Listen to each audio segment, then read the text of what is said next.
जय श्री कृष्ण। आज हम श्रीमद् भगवत महापुराण के दशम स्कंद का 11वां अध्याय शुरू करने जा रहे हैं, जिसका शीर्षक है गोकुल से वृंदावन जाना तथा वत्सासुर और बकासुर का उद्धार। श्रीमद् भगवत महापुराण की बाकी सारी वीडियोस की प्लेलिस्ट का लिंक आपको डिस्क्रिप्शन बॉक्स में मिल जाएगा। तो आइए शुरू करते हैं। श्री सुखदेव जी कहते हैं, परीक्षित, वृक्षों के गिरने से जो भयंकर शब्द हुआ था उसे नंद बाबा आदि गोपों ने भी सुना। उनके मन में यह शंका हुई कि कहीं बिजली तो नहीं गिरी। सब के सब भयभीत होकर वृक्षों के पास आ गए। वहां पहुंचने पर उन लोगों ने देखा कि दोनों अर्जुन के वृक्ष गिरे हुए हैं। यद्यपि वृक्ष गिरने का कारण स्पष्ट था, वहीं उनके सामने ही रस्सी में बंधा हुआ बालक ऊखल खींच रहा था, परंतु वे समझ न सके यह किसका काम है। ऐसी आश्चर्यजनक दुर्घटना कैसे घट गई, यह सोचकर वे कातर हो गए। उनकी बुद्धि भ्रमित हो गई। वहां कुछ बालक खेल रहे थे। उन्होंने कहा, अरे इसी कन्हैया का तो काम है। यह दोनों वृक्षों के बीच में से होकर निकल रहा था। ऊखल तिरछा हो जाने पर दूसरी ओर से इसने उसे खींचा और वृक्ष गिर पड़े। हमने तो इनमें से निकलते हुए 2 पुरुष भी देखे हैं। परंतु गोपों ने बालकों की बात नहीं मानी। वे कहने लगे, एक नन्हा सा बच्चा इतने बड़े वृक्षों को उखाड़ डाले, यह कभी संभव नहीं है। किसी किसी के चित्त में श्री कृष्ण की पहले की लीलाओं का स्मरण करके संदेह भी हो आया। नंद बाबा ने देखा उनका प्राणों से प्यारा बच्चा रस्सी से बंधा हुआ ऊखल घसीटता जा रहा है। वे हंसने लगे और जल्दी से जाकर उन्होंने रस्सी की गांठ खोल दी। अब यहाँ नंद बाबा इसलिए हंसे कि कन्हैया कहीं यह सोचकर डर न जाए कि जब माँ ने बांध दिया तब पिता कहीं आकर पीटने न लगे। माता ने बांधा और पिता ने छोड़ा। भगवान श्री कृष्ण की लीला से यह बात सिद्ध हुई कि उनके स्वरूप में बंधन और मुक्ति की कल्पना करने वाले दूसरे ही हैं। वे स्वयं न बद्ध हैं न मुक्त हैं। सर्वशक्तिमान भगवान कभी कभी गोपियों के फुसलाने से साधारण बालकों के समान नाचने लगते, कभी भोले भाले अनजान बालक की तरह गाने लगते। वे उनके हाथ की कठपुतली उनके सर्वथा अधीन हो गए। कभी उनकी आज्ञा से पीड़ा ले आते तो कभी दुसेरी आदि तौलने के बटखरे उठा लाते, कभी खड़ाऊ ले आते तो कभी अपने प्रेमी भक्तों को आनंदित करने के लिए पहलवानों की भांति ताल ठोकने लगते। इस प्रकार सर्वशक्तिमान भगवान अपनी बाल लीलाओं से ब्रजवासियों को आनंदित करते और संसार में जो लोग उनके रहस्य को जानने वाले हैं उनको यह दिखलाते कि मैं अपने सेवकों के वश में हूँ। एक दिन कोई फल बेचने वाली आकर पुकार उठी, फल लो फल। यह सुनते ही समस्त कर्म और उपासनाओं के फल देने वाले भगवान अच्युत फल खरीदने के लिए अपनी छोटी सी अंजलियों में अनाज लेकर दौड़ पड़े। उनकी अंजलि में से अनाज तो रास्ते में ही बिखर गया, पर फल बेचने वाली ने उनके दोनों हाथ फल से भर दिए। इधर भगवान ने भी उसकी फल रखने वाली टोकरी रत्नों से भर दी। तदनंतर एक दिन यमलार्जुन वृक्ष को तोड़ने वाले श्री कृष्ण और बलराम बालकों के साथ खेलते खेलते यमुना तट पर चले गए और खेल में ही रम गए। तब रोहिणी देवी ने उन्हें पुकारा, ओ कृष्ण, ओ बलराम, जल्दी आओ। परंतु रोहिणी के पुकारने पर भी वे आए नहीं, क्योंकि उनका मन खेल में लग गया था।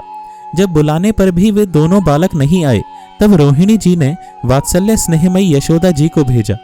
श्री कृष्ण और बलराम ग्वाल बालकों के साथ बहुत देर से खेल रहे थे। यशोदा जी ने जाकर उन्हें पुकारा। उस समय पुत्र के प्रति वात्सल्य स्नेह के कारण उनके स्तनों में से दूध चुचुआ रहा था। वे जोर जोर से पुकारने लगी, मेरे प्यारे कन्हैया, ओ कृष्ण, कमल नयन, श्याम सुंदर, बेटा आओ, अपनी माँ का दूध पी लो। खेलते खेलते थक गए हो बेटा, अब बस करो। देखो तो सही, तुम भूख से दुबले हो रहे हो। मेरे प्यारे बेटा राम, तुम तो समूचे कुल को आनंद देने वाले हो। अपने छोटे भाई को लेकर जल्दी से आ जाओ। तो देखो भाई, आज तुमने बहुत सवेरे कलयोग किया था, अब तो तुम्हें कुछ खाना चाहिए। बेटा बलराम व्रजराज भोजन करने के लिए बैठ गए हैं, परंतु अभी तक तुम्हारी बाट देख रहे हैं। आओ अब हमें आनंदित करो। बालकों, अब तुम लोग भी अपने अपने घर जाओ।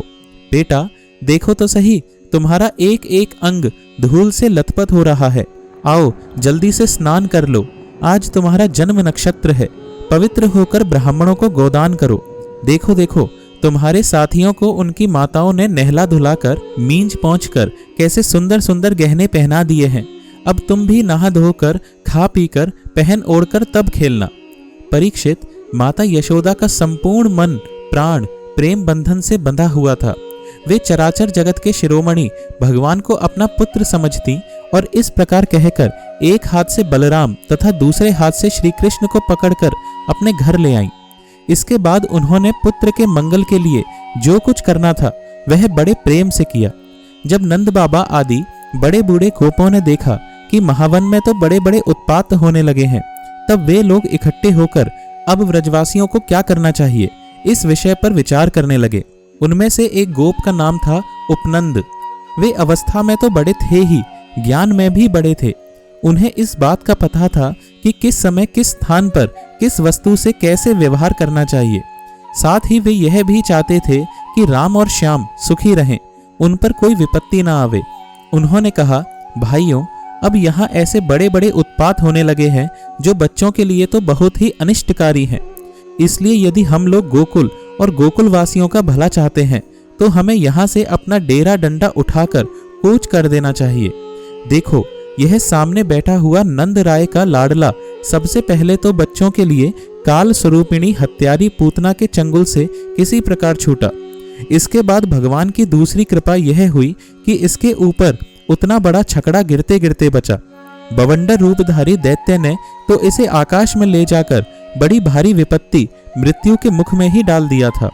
परंतु वहां से जब वह चट्टान पर गिरा तब भी हमारे कुल के देवेश्वरों ने ही इस बालक की रक्षा की। यमलार्जुन वृक्षों के गिरने के समय उनके बीच में आकर भी यह या और कोई बालक न मरा। इससे भी यही समझना चाहिए कि भगवान ने हमारी रक्षा की। इसलिए जब तक कोई बहुत बड़ा अनिष्टकारी अरिष्ट हमें और हमारे व्रज को नष्ट न कर दे, तब तक ही हम लोग अपने बच्चों को लेकर अनुचरों के साथ यहाँ से अन्यत्र चले चलें। वृंदावन नाम का एक वन है, उसमें छोटे छोटे और भी बहुत से नए नए हरे भरे वन हैं। वहाँ बड़ा ही पवित्र पर्वत, घास और हरी भरी लता वनस्पतियाँ हैं। हमारे पशुओं के लिए तो वह बहुत ही हितकारी है। गोप, गोपी और गायों के लिए वह केवल सुविधा का ही नहीं, सेवन करने योग्य स्थान है। सो यदि तुम सब लोगों को यह बात जचती हो तो आज ही हम लोग वहां के लिए कूच कर दें। देर न करें, गाड़ी छकड़े जोतें और पहले गायों को, जो हमारी एकमात्र संपत्ति है, वहां भेज दें। उपनंद की बात सुनकर सभी गोपों ने एक स्वर से कहा, बहुत ठीक, बहुत ठीक। इस विषय में किसी का भी मतभेद न था। सब लोगों ने अपनी झुंड की झुंड गायें इकट्ठी की और छकड़ों पर घर की सब सामग्री लाद कर वृंदावन की यात्रा की। परीक्षित, ग्वालों ने बूढ़ों, बच्चों, स्त्रियों और सब सामग्रियों को छकड़ों पर चढ़ा दिया और स्वयं उनके पीछे पीछे धनुष बाण लेकर बड़ी सावधानी से चलने लगे। उन्होंने गौ और बछड़ों को तो सबसे आगे कर लिया और उनके पीछे पीछे सिंगी और तुरही जोर जोर से बजाते हुए चले। उनके साथ ही साथ पुरोहित लोग भी चल रहे थे। गोपियां अपने अपने वक्षस्थल पर नई केसर लगाकर, सुंदर सुंदर वस्त्र पहनकर, गले में सोने के हार धारण किए हुए रथों पर सवार थीं और बड़े आनंद से भगवान श्री कृष्ण की लीलाओं के गीत गाती जाती थीं। यशोदा रानी और रोहिणी जी भी वैसे ही सज धज कर अपने अपने प्यारे पुत्र श्री कृष्ण तथा बलराम के साथ एक छकड़े पर शोभायमान हो रही थीं। वे अपने दोनों बालकों की तोतली बोली सुन सुनकर भी अघाती न थीं और सुनना चाहती थीं। वृंदावन बड़ा ही सुंदर वन है। चाहे कोई भी ऋतु हो, वहाँ सुख ही सुख है। उसमें प्रवेश करके ग्वालों ने अपने छकड़ों को अर्धचंद्राकार मंडल बांधकर खड़ा कर दिया और अपने गोधन के रहने योग्य स्थान बना लिया।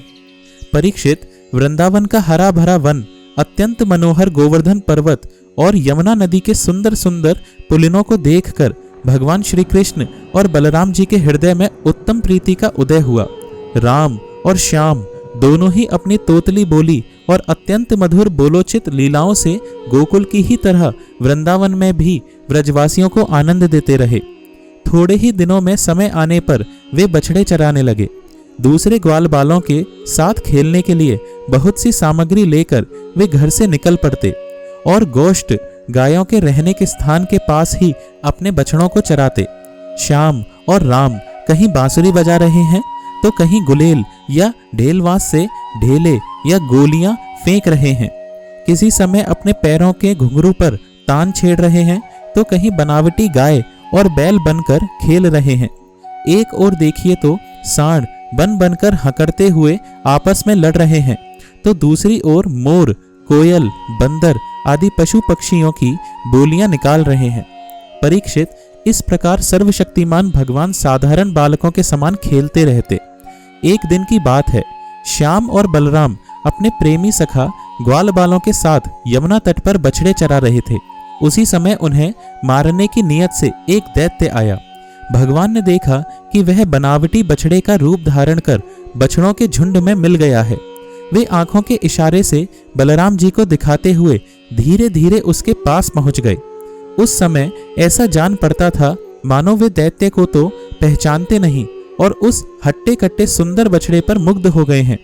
भगवान श्री कृष्ण ने पूंछ के साथ उसके दोनों पिछले पैर पकड़कर आकाश में घुमाया और मर जाने पर कैथ के वृक्ष पर पटक दिया। उसका लंबा तगड़ा दैत्य शरीर बहुत से कैथ के वृक्षों को गिराकर स्वयं भी गिर पड़ा। यह देखकर ग्वाल बालों के आश्चर्य की सीमा न रही। वे वाह वाह करके प्यारे कन्हैया की प्रशंसा करने लगे। देवता भी बड़े आनंद से फूलों की वर्षा करने लगे। परीक्षित, जो सारे लोकों के एकमात्र रक्षक हैं, वे ही श्याम और बलराम अब बछड़ों के चरवाहे बने हुए हैं। वे तड़के ही उठकर कलेवे की सामग्री ले लेते और बछड़ों को चराते हुए एक वन से दूसरे वन में घूमा करते। एक दिन की बात है, सब ग्वालबाल अपने झुंड के झुंड बछड़ों को पानी पिलाने के लिए जलाशय के तट पर ले गए। उन्होंने पहले बछड़ों को जल पिलाया और फिर स्वयं भी पिया। ग्वालबालों ने देखा कि वहां एक बहुत बड़ा जीव बैठा हुआ है। वह ऐसा मालूम पड़ता था मानो इंद्र के वज्र से कटकर कोई पहाड़ का टुकड़ा गिरा हुआ हो। ग्वालबाल उसे देखकर डर गए। वह बक नाम का एक बड़ा भारी असुर था, जो बगुले का रूप धर के वहां आया था। उसकी चोंच बड़ी तीखी थी और वह स्वयं बड़ा बलवान था। उसने झपट कर श्री कृष्ण को निगल लिया। जब बलराम आदि बालकों ने देखा कि वह बड़ा भारी बगुला श्री कृष्ण को निगल गया, तब उनकी वही गति हुई जो प्राण निकल जाने पर इंद्रियों की होती है। वे अचेत हो गए। परीक्षित, श्री कृष्ण लोक पितामह ब्रह्मा के भी पिता हैं। वे लीला से ही गोपाल बालक बने हुए हैं। जब वे बगुले के तालू के नीचे पहुंचे, तब वे आग के समान उसका तालू जलाने लगे। अतः उस दैत्य ने श्री कृष्ण के शरीर पर बिना किसी प्रकार का घाव किए ही झटपट उन्हें उगल दिया और फिर बड़े क्रोध से अपनी कठोर चोंच से उन पर चोट करने के लिए टूट पड़ा। कंस का सखा बकासुर अभी भक्त वत्सल भगवान श्री कृष्ण पर झपट ही रहा था कि उन्होंने अपने दोनों हाथों से उसके दोनों ठोर पकड़ लिए और ग्वाल बालों के देखते देखते खेल ही खेल में उसे वैसे ही चीर डाला जैसे कोई वीरण को चीर डाले। इससे देवताओं को बड़ा आनंद हुआ। सभी देवता भगवान श्री कृष्ण पर नंदनवन के बेला, चमेली आदि के फूल बरसाने लगे तथा नगारे, शंख आदि बजाकर एवं स्तोत्रों के द्वारा उनको प्रसन्न करने लगे। यह सब देखकर सबके सब ग्वालबाल आश्चर्यचकित हो गए। जब बलराम आदि बालकों ने देखा कि श्री कृष्ण बगुले के मुंह से निकलकर हमारे पास आ गए हैं, तब उन्हें ऐसा आनंद हुआ मानो प्राणों के संचार से इंद्रियां सचेत और आनंदित हो गई हों। सबने भगवान को अलग अलग गले लगाया। इसके बाद अपने अपने बछड़े हाँक कर सब व्रज में आए और वहां उन्होंने घर के लोगों से सारी घटना कह सुनाई। परीक्षित, बकासुर के वध की घटना सुनकर सबके सब गोपी गोप आश्चर्यचकित हो गए। उन्हें ऐसा जान पड़ा जैसे कन्हैया साक्षात मृत्यु के मुख से ही लौटे हों। वे बड़ी उत्सुकता, प्रेम और आदर से श्री कृष्ण को निहारने लगे। उनके नेत्रों की प्यास बढ़ती ही जाती थी। किसी प्रकार उन्हें तृप्ति न होती थी। वे आपस में कहने लगे, हाय हाय, यह कितने आश्चर्य की बात है। इस बालक को कई बार मृत्यु के मुंह में जाना पड़ा, परंतु जिन्होंने इसका अनिष्ट करना चाहा, उन्हीं का अनिष्ट हुआ, क्योंकि उन्होंने पहले से दूसरों का अनिष्ट किया था। यह सब होने पर भी वे भयंकर असुर इसका कुछ भी नहीं बिगाड़ पाते। आते हैं इसे मार डालने की नीयत से, किंतु आग पर गिरकर पतंगों की तरह उल्टे स्वयं स्वाहा हो जाते हैं। सच है, ब्रह्मवेत्ता महात्माओं के वचन कभी झूठे नहीं होते। देखो ना, महात्मा गर्गाचार्य जी ने जितनी बातें कही थी, सबकी सब 16 आने ठीक उतर रही हैं। नंद बाबा आदि गोपगण इसी प्रकार बड़े आनंद से अपने श्याम और राम की बातें किया करते।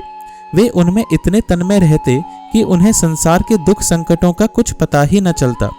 इसी प्रकार श्याम और बलराम ग्वाल बालों के साथ कभी आंख मिचौनी खेलते तो कभी पुल बांधते, कभी बंदरों की भांति उछलते कूदते तो कभी और कोई विचित्र खेल खेलते। इस प्रकार बालोचित खेलों से उन दोनों ने व्रज में अपनी बाल्यावस्था व्यतीत की। तो इस प्रकार श्रीमद् भगवत महापुराण के दशम स्कंद का ये 11वां अध्याय समाप्त हुआ। जय श्री कृष्ण। आइए थोड़ा भजन करते हैं। हरे कृष्ण